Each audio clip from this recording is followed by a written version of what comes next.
Hello, Squirrel Squad. If you hear a little humming, it's my little heater. It's a little chilly in here. From the last chapter of A Little House. And then there's just a little something to read about. The author, Laura Ingalls. So, maybe I can read that too. Last chapter, going out. After breakfast next morning, Pa and Ma packed the wagon. First, all the bedding was made in it. This just seems like they just got set up, doesn't it? First of all, the bedding was made into 2 beds, laid on top of each other across the back of the wagon and carefully covered with a pretty plaid blanket. Mary and Laura and baby Carrie would ride there in the daytime. At night, the top bed would be put in the front of the wagon for Pa and Ma to sleep in, and Mary and Laura would sleep in the bottom bed where it was. Don't know where Carrie would be sleeping. Next, Pa took the small cupboard from the wall, and in it, Ma packed the food and the dishes. Pa put the cupboard under the wagon seat, and in front of it, he laid a sack of corn for the horses. It will make a good rest for our feet, Caroline, he said to Ma. Ma packed all the clothing in 2 carpet bags, and Pa hung them to the wagon bows inside the wagon. Opposite them, he hung his rifle in its straps, and his bullet pouch and powder horn hung beneath it. His fiddle in its box he laid on one end of the bed where it would ride softly. Ma wrapped the black iron spider, that was the thing they used to cook, the bake oven and the coffee pot in sacks and put them in the wagon, while Pa tied the rocking chair and the tub outside and hung the water bucket and horse bucket underneath. And he put the tin lantern carefully in the front corner of the wagon box where the sack of corn held it still. Now the wagon was loaded. The only thing they could not take was the plow. Well, that could not be helped. There was no room for it. When they came to wherever they were going, Pa could get more furs to trade for another plow. It's like he would have given it to whoever's staying behind. Unless they all were leaving, I can't even remember. Laura and Mary climbed into the wagon and sat on the bed in the back. Ma put baby Carrie between them. They were all freshly washed and combed. Pa said they were clean as a hound's tooth, and Ma told them they were bright as new pins. Then Pa hitched Pet and Patty to the wagon. Ma climbed up to her place on the seat and held the lines. And suddenly Laura wanted to see the house again. She asked Pa please to let her look out. So he loosened the rope in the back of the wagon cover, and that made a large round hole. Laura and Mary could look out of it, but still the rope held up enough canvas to keep Carrie from tumbling into the feed box. The snug log house looked just as it always had. It did not seem to know they were going away. Pa stood a moment in the doorway and looked all around inside. He looked at the bedstead and the fireplace and the glass windows. Then he closed the door carefully, leaving the latch string out. Someone might need shelter, he said. He climbed to his place beside Ma, gathered the reins into his hands, and chirruped to Pat and Petty. Jack went under the wagon. Pet whinnied to Bunny, who came to walk beside her, and off they were. Just before the creek road went down into the bottoms, Pa stopped the mustangs, and they all looked back. As far as they could see, to the east, to the south, to the west, nothing was moving on all the vastness of the high prairie. Only the green grass was rippling in the wind, and white clouds drifted in the high, clear sky. It's a great country, Caroline, Pa said, but there will be wild Indians and wolves here for many a long day. The little log house and the little stable sat lonely in the stillness. Then Pet and Patty briskly started onward. The wagon went down from the bluffs into the wooded creek bottoms, and high in a treetop a mockingbird began to sing. I never heard a mockingbird sing so early, said Ma, and Pa answered softly, he's telling us goodbye. They rode down through the low hills to the creek. The ford was low, an easy crossing. On they went across the bottoms where antlered deer stood up to watch them passing, and mother deer with their fawns bounded into the shadows of the woods. And there are some deer. And over there.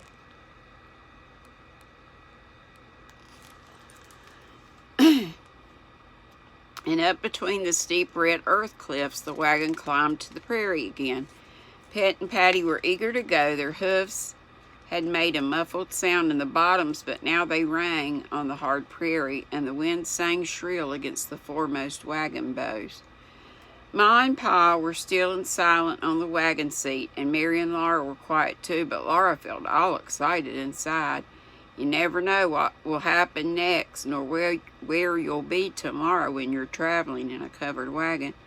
At noon, Pa stopped beside a little spring to let the Mustangs eat and drink and rest. The spring would soon be dry in the summer's heat, but there was plenty of water now. Ma took cold cornbread and meat from the food box, and they all ate, sitting on the clean grass in the shade of the wagon. They drank from the spring, and Laura and Mary ran around in the grass picking wildflowers while Ma tidied the food box, and Pa hitched up Pet and Patty again. Then for a long time they went on across the prairie. There was nothing to be seen but the blowing grass, the sky, and the endless wagon track. Now and then a rabbit bounded away. Sometimes a prairie hen with her brood of prairie chicks scuttled out of sight in the grass. Baby Carrie slept, and Mary and Laura were almost asleep when they heard Pa say, "Something's wrong there." Laura jumped up, and far ahead on the prairie she saw a small, light-colored bump. She couldn't see anything else unusual. "Where?" she asked Pa. "There," Pa said, nodding toward that bump. "It isn't moving." Excuse me, Laura didn't say any more. She kept on looking, and she saw that the bump was a covered wagon. Slowly it grew bigger. She saw that no horses were hitched to it. Nothing moved anywhere around it, and then she saw something dark in front of it. The dark thing was two people sitting on the wagon tongue. They were a man and a woman. They sat looking down at their feet, and they moved only their heads to look up when Pet and Patty stopped in front of them. "What's wrong? Where are your horses?" Pa asked. "I don't know," the man said. "I tied them to the wagon last night, and this morning they were gone. Somebody cut the ropes and took them away in the night." "What about your dog?" said Pa. "Haven't got a dog," the man said. Jack stayed under the wagon. He didn't growl, but he didn't come out. He was a sensible dog and knew what to do when he met strangers. "Well, your horses are gone," Pa told the man. "You'll never see them again. Hanging's too good for horse thieves." "Yes," the man said. Pa looked at Ma, and Ma barely nodded. Then Pa said, "Come ride with us to Independence." "No," said the man. "All we've got's in this wagon. We won't leave it." "Why, man, what will you do?" Pa exclaimed. "There may be nobody along here for days, weeks. You can't stay here." "I don't know," the man said. "We'll stay with our wagon," the woman said. She was looking down at her hands clasped in her lap, and Laura couldn't see her face. She could only see the side of the sunbonnet. "Better come," Pa told him. "You can come back for your wagon." "No," the woman said. They wouldn't leave the wagon. Everything in the world they owned was in it, so at last Pa drove on, leaving them sitting on the wagon tongue all alone. On the prairie, Pa muttered to himself, "Tenderfeet, everything they owned, and no dog to watch it, didn't keep watch himself," and tied his horses with ropes. Pa snorted. "Tenderfeet," he said again, "shouldn't be allowed loose west of the Mississippi." "But, Charles, whatever will become of them?" Ma asked him. "They're soldiers at Independence," said Pa. "I'll tell the captain, and he'll send out men to bring them in. They can hold out that, they can hold out that long. But it's darn lucky for them that we came by. If we hadn't, there's no telling when they would have been found." Laura watched that only wagon until it was only a small lump on the prairie. Then it was a speck, and then it was gone. All the rest of that day, Pa drove on and on. They didn't see anybody else. When the sun was setting, Pa stopped by a well. A house had once been there, but it was burned.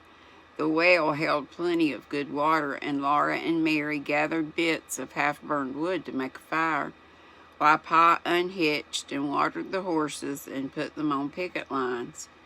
Then Pa took the seat down from the wagon and lifted out the food box. The fire burned beautifully, and Ma quickly got supper. Everything was just as it used to be before they built the house. Pa and Ma and Carrie were on the wagon seat. Laura and Mary sat on the wagon tongue. They ate the good supper hot from the campfire. Pet and Patty and Bunny munched the good grass, and Laura Laura saved bits for Jack, who mustn't beg, but could eat his fill as soon as supper was over.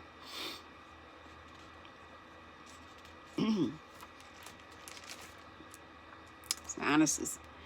Then the sun went down far away in the west, and it was time to make the camp ready for night. Pa chained Pat and Petty to the feed box at the end of the wagon. He chained Bunny to the side, and he fed them all their supper of corn. Then he sat by the fire and smoked his pipe, while Ma tucked Mary and Laura into bed and laid baby Carrie beside them. She sat down beside Pa at the fire, and Pa took his fiddle out of the box and began to play. "Oh, Susanna, don't you cry for me," the fiddle wailed, and Pa began to sing. And I won't sing anymore, so I don't get in trouble. "I went to California with my washpan on my knee." Ever heard that one? "And every time I thought of home, I wished it wasn't me." Hadn't heard that either. "Do you know, Caroline," Pa stopped singing to say, "I've been thinking what fun the rabbits will have eating that garden we planted." "Don't, Charles," Ma said. "Never mind, Caroline," Pa told her. "We'll make a better garden. Anyway, we're taking more out of Indian Territory than we took in." "I don't know that." "I don't know what," Ma said, and Pa answered, "Why, there's the mule." Then Ma laughed, and Pa and the fiddle sang again. "In Dixieland I'll take my stand and live and die in Dixie, away, away, away down south in Dixie." They sang with a lilt and a swing that almost lifted Laura right out of bed. She must lie still and not wake Carrie. Mary was sleeping too, but Laura had never been wider awake. She heard Jack making his bed under the wagon. He was turning round and round, tramping down the grass. Then he curled into that round nest with a flop and a sigh of satisfaction. Pet and Patty were munching the last of their corn, and their chains rattled. Bunny lay down beside the wagon. They were all there together, safe and comfortable for the night. Under the wide starlit sky, once more, the covered wagon was home. The fiddle began to play a marching tune, and Pa's clear voice was singing like a deep-toned bell. "And we'll rally round the flag, boys, we'll rally once again, shouting the battle cry of freedom." Laura felt that she must shout too, but softly Ma looked in through the round hole in the wagon cover. "Charles," Ma said, "Laura's wide awake. She can't go to sleep on such music as that." Pa didn't answer, but the voice of the fiddle changed. Softly and slurringly, it began a long, swinging rhythm that seemed to rock Laura gently. She felt her eyelids closing. She began to drift over the endless waves of prairie grasses. And Pa's voice went with her, singing, "Row, row, row, o'er the water so blue, like a feather we sail in our gum tree canoe. Row the boat lightly, love, over the sea. Daily and nightly I'll wander with thee." And that is the end of The Little House on the Prairie. So like I said, I believe, let's see, on the banks of Plum Creek, Looks like it's next, if these are in order. And it looks like they are. After that, By the Shores of Silver Lake, then The Long Winter, Little Town on the Prairie, These Happy Golden Years, and the first 4 years after that. Okay, this says, Meet Laura. And there she is all grown up. Laura Ingalls Wilder was born in the big woods of Wisconsin on February 7th, 1867. When Laura was still a baby, Ma and Pa moved to a farm near Keydesville, I guess.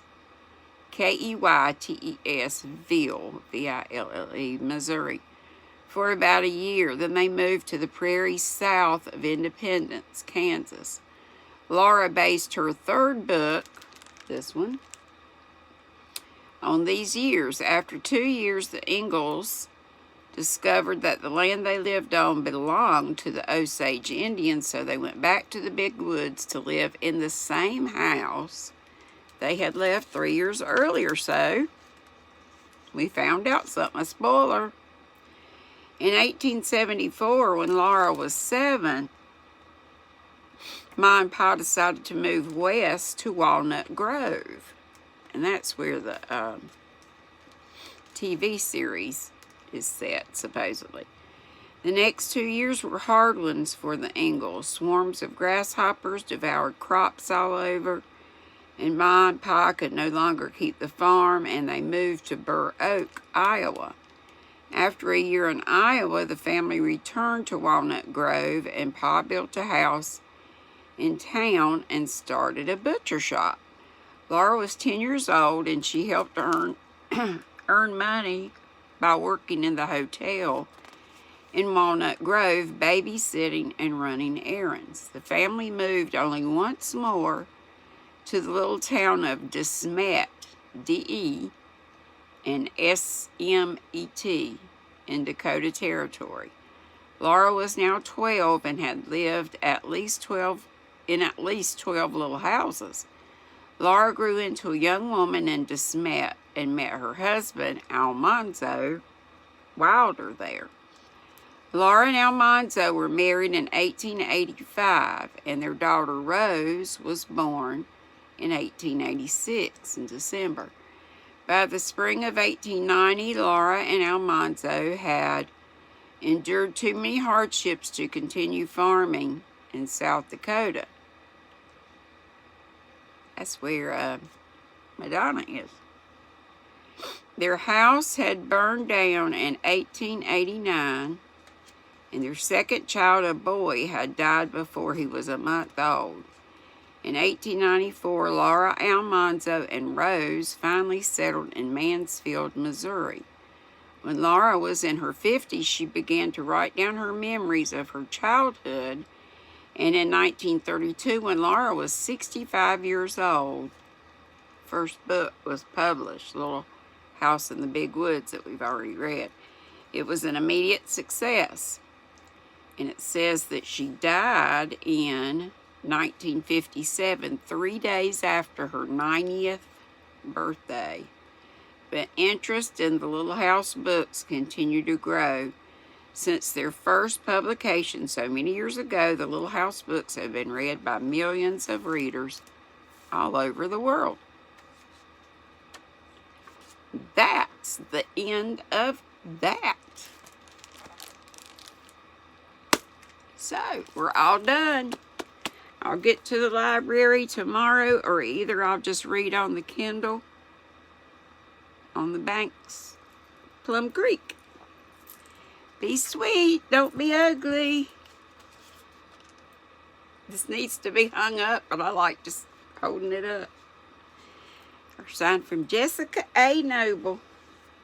Okay, guys, I'm going to try to read Little Men, and then it'll be time to go live. Love you. Bye-bye.